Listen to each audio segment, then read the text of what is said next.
Greetings to all our learners. Welcome to the lecture. The topic of analysis is health and human security.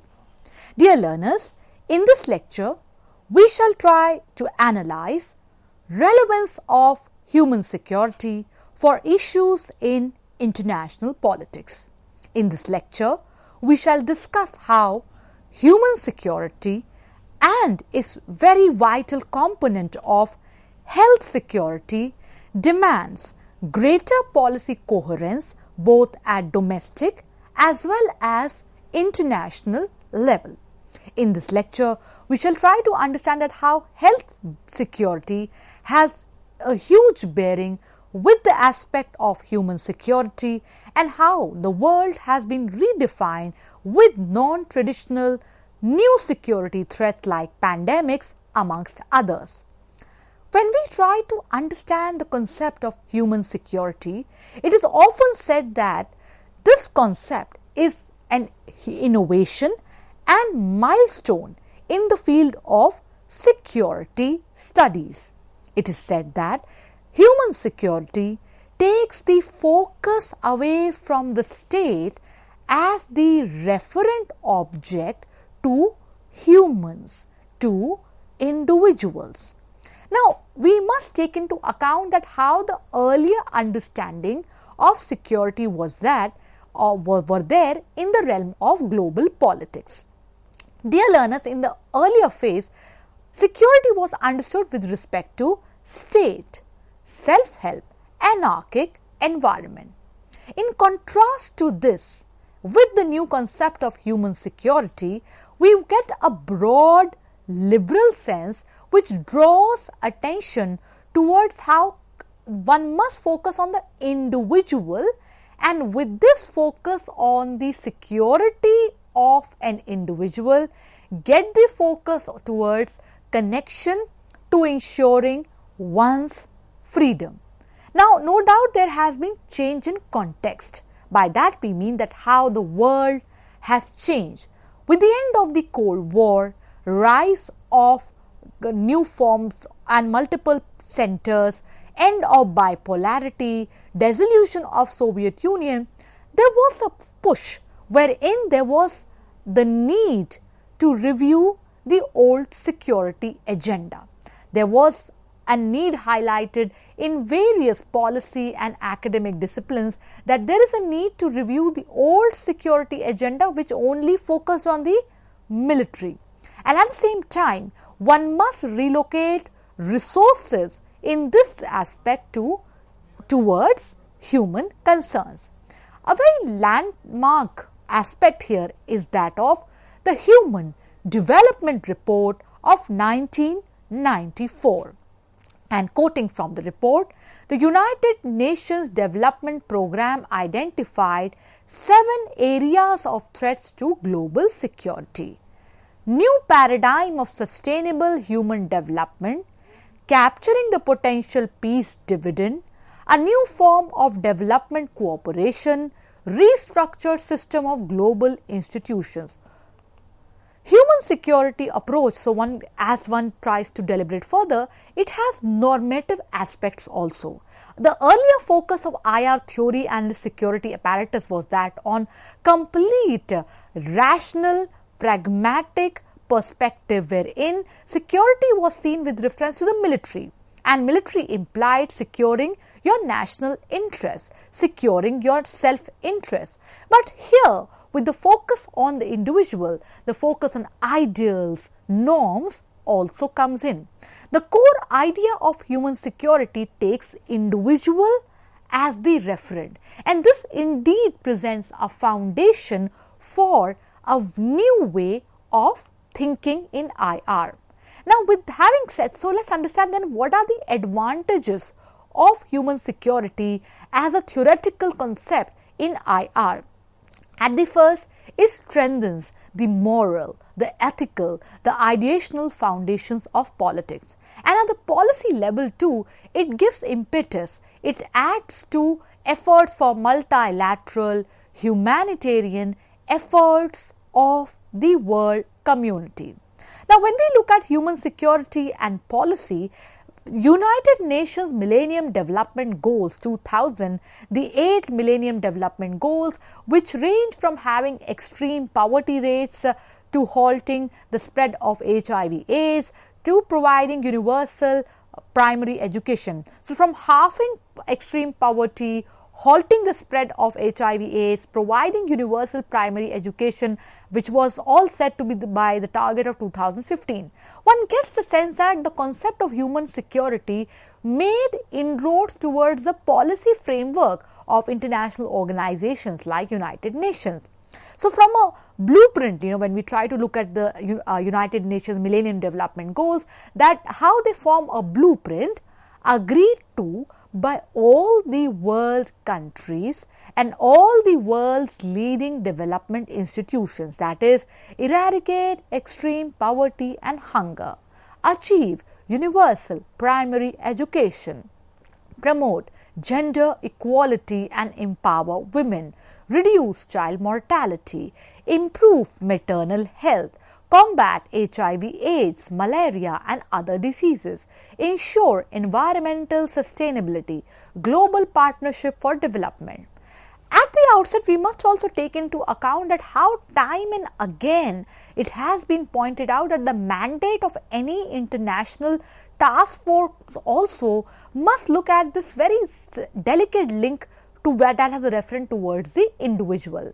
The Brahimini report named Lakhdar Brahimini the chair of the panel that called for political commitments on part of the member states, significant institutional change and increased financial support when we look at the UN peacekeeping operations that must be properly resourced and equipped. Now, this also shows that how in the era of 1990s, there was a question mark that what was the cause that were leading to not so positive outcome with UN peacekeeping and other related aspects.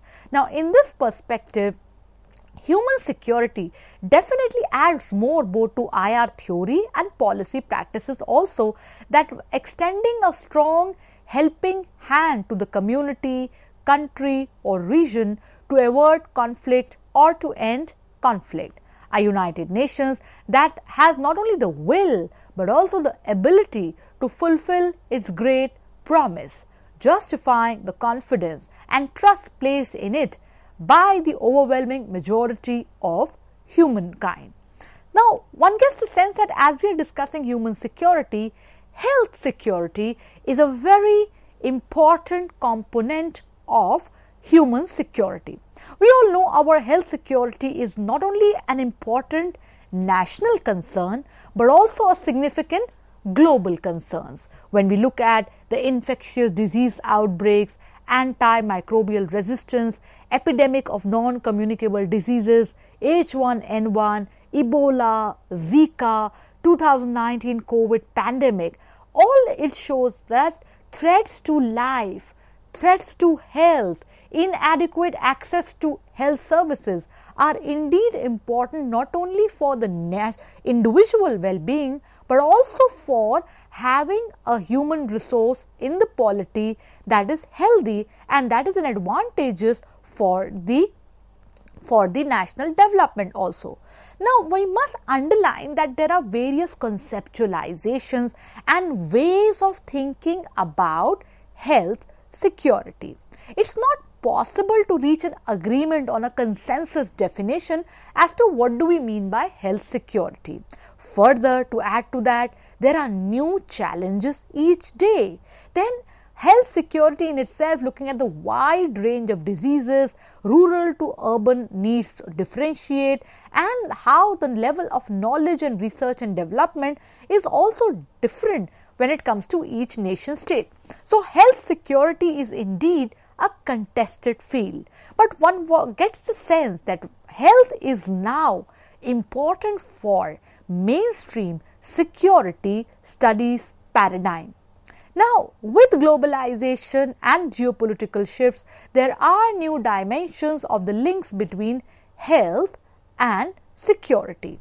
Now, disease outbreaks impacts it impacts the economy, it impacts lives, it has an impact on movement of people in and out, namely tourism, the trade, exports and international relations. Very essential to point out that how over a period of time, especially in the post-Cold War era, there have been policy reports also that have given primacy to health security, which once again adds more to the point that we are trying to analyze, that in the post-Cold War era, there was a need to revise the idea of security. In, for example, 1999, US NSS, a national security strategy for a new century. It showed how health problems can undermine the welfare of citizens, compromise national security, economic and humanitarian interests abroad. In 2010, UK National Security Strategy. Now, within this it was pointed out that risk of a severe influenza pandemic is one of the most important civil emergencies risk. In 2007, there was Oslo Ministerial Declaration on Global Health and Foreign Policy. We have this, and once we have the 2007 Oslo Ministerial Declaration, wherein foreign ministers of Brazil, France, Indonesia, Norway, Senegal, South Africa, Thailand pledged to bring health issues more strongly into foreign policy discussions and decisions. In today's era of globalization and interdependence, one gets the sense that the Oslo Ministerial Declaration rightly pointed out that there is an urgent need to broaden the scope of foreign policy. And once again, quoting from Oslo Ministerial Declaration 2007, that health is deeply interconnected with environment, with trade, economic growth, social development, national security, human rights and dignity. Dear learners, as we are trying to understand health security, one must also take into account that there have been framework conventions that have led to new innovations, progress with the respect of health security. An example here, World Health Organization Framework Convention on Tobacco Control, WHO FCTC, which was the first treaty negotiated under the auspices of World Health Organization. This was developed in response to the globalization of the tobacco epidemic. The price and tax measures to reduce the demand for tobacco, non-price measures to reduce the demand for tobacco, protection from exposure to tobacco smoke, regulation of the content of tobacco products, regulation of tobacco products disclosure. We are reading from WHO online sources on WHO Framework Convention on Tobacco Control. That's to how it led to a lot of work with the respect of health security, looking at the tobacco perspective. Then learners, we must also have take into account that the adoption of UN General Assembly Resolution 63/33, which recognizes, and we quote, recognizes close relationship between foreign policy and global health and their interdependence. Now, when we are trying to understand health security, it has to be seen with the bigger picture of global governance also. Now, when we are looking at the issue of health infrastructure, issue of patents, one gets the sense that there is a north-south divide. The north is better with reference to health infrastructure, financing of research and development in health and medicine, whereas south is lagging behind. And to add to that, there has been a disregard towards needs of the global south. So the issues that one also gets to understand, while looking at the health security and global governance mechanisms is that increasing access to medicines, how nations are in constant struggle to get that done, vaccines and other health related products, and at the same time working to ensure that systems that provide access to it are sustainable. What is needed as we are trying to understand health security? What is needed that we must understand the significance of international health agreements, and at the same time we must also understand that national interests, security politics today has to be multi-actor. One must look into the cooperative ethical perspective, and in all of it there are various issues within the domain of health security that have a bearing on global security too. So one gets the sense that how health architecture, when we look at the global structure also with reference to pandemics and epidemics, environmental challenges, crowded world population, and whether they have been spurred by globalization, the related debate to it, the world today is witnessing lot of important debates and as well as policy innovation to cater to global health crisis. Just a distinction here, pandemic is a disease epidemic that has spread across a large region, for instance multiple continents and worldwide. Epidemic is a rapid spread of disease to a large number of people in a given population within a short period of time. Now one gets the sense that when we look at that how SARS virus in 2003, bird flu in 2004, swine flu, H1N1 in 2009, all of it had a bearing on not only for the domestic policy but also for the national apparatus also. International health cooperation is not new. It has always existed. For example, in 1851, when the government representatives gathered in Paris for the International Sanitary Conference to address the spread of cholera. So time and again there has been dramatic social, political, economic, environmental, demographic changes that are expected to increase the conditions that give rise to pandemics and other related public health crises. So what is essential that with the rising world population, rise of urbanization, our planet Earth becoming more crowded, and of course that how today various kinds of viruses are posing additional threats to public health. What is essential here is that one must think about how to strengthen the approaches to manage global health, and as well as one must think on that how one must build on the capacity of the national healthcare system. Once again, human security perspective is very important here because one has to get the focus towards the individual. One has to keep individual as the referent and then try to understand that how solidarity can be worked out, how all of the outbreaks, one should not reduce it as a health crisis. One must have a holistic perspective on it, looking at it as a social, humanitarian, development and economic crisis. And then at the same time, with this perspective, one gets a sense that how one has to really improve on the present pattern of the use of natural resources, which has been unsustainable, or that how what is essential that health crisis, how all of it with the aspect of infectious diseases, they have a bearing on the security perspective.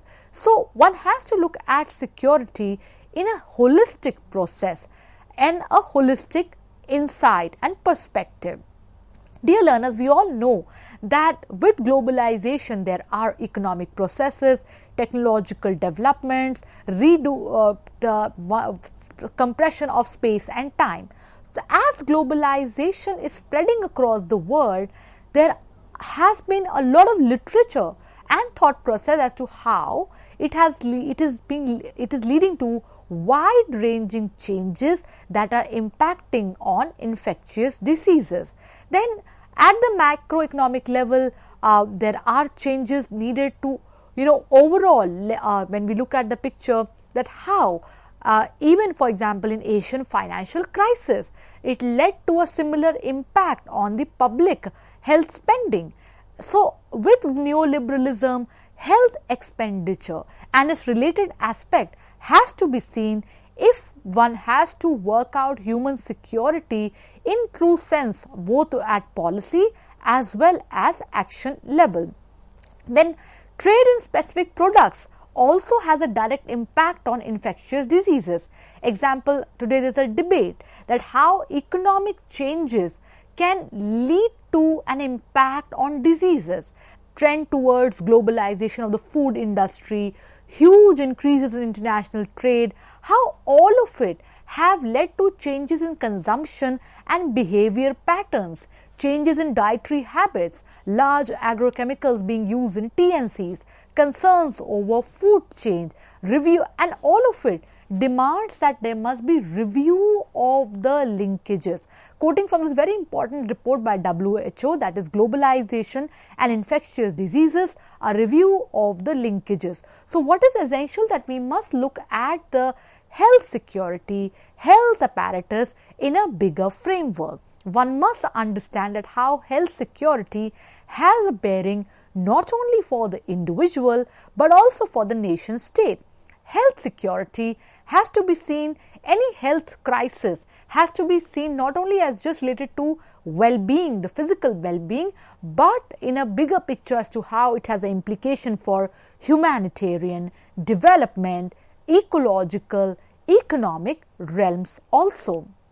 Then one also has to see that how extreme weather conditions, which is because of global warming, climate change, rise of loss of biological diversity, how all of it in many parts of the world are having a bearing with respect to the health issues also. For example, once again quoting from WHO sources, who.int, how malaria, how it varies seasonally in highly endemic areas. So human security, as we all know, is an emerging paradigm for understanding global vulnerabilities, and whose proponents, they challenge the traditional ideas of national security. The proponents of human security, they argue that the proper referent for security should be the human rather than just the abstract entities like the state. UNDP report 1994 tries to factor in ensuring freedom from want and freedom from fear for all the persons is the best path to tackle the problem of global insecurity. And health today has become an important aspect when we try to look at that how global pandemics challenge state securities at domestic, economic and at military perspective also. At the domestic level, health security demands that we must have the right food policy, right approach towards ensuring adequate nutrition, medical expenses, health expenditure.